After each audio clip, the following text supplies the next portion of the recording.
22 maj 1999, Vushtria përjetoi një nga ditët më tragjike të luftës në Kosovë.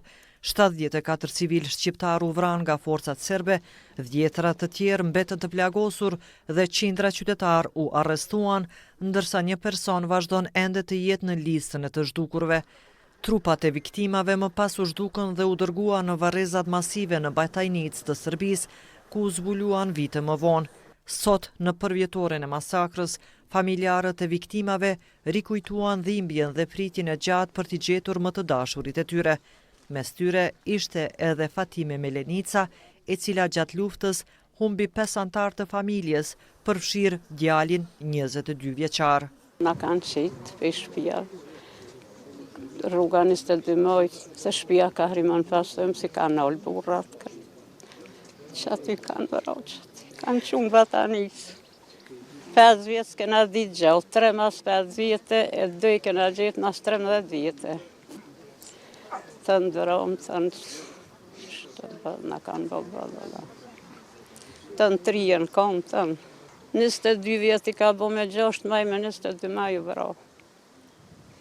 Ka diploma nuk kom. Kryetari i Komunës së Vushtrisë Ferit Idrizi tha se masakra e 22 majit ishte përpjekje për spastrimin e shqiptarëve nga trojet e tyre dhe se drejtësia për viktimat ende mungon.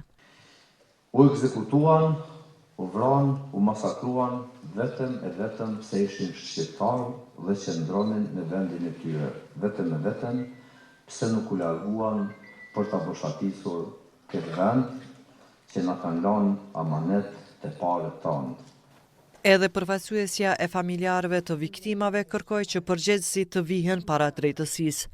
Unë personalisht dhe në emër të familjarëve kërkoj nga organet kompetente të veprojnë dhe kërkojnë drejtësi që të dënohen përgjegjësit të cilët ende dhe sot sillen në liri. Pas Akademisë Përkujtimore në Qendrën e Kulturës Hasan Prishtina u hap edhe ekspozita Masakra të bëmat dhe kujtesa në Komunën e Vushtrisë 1998-1999.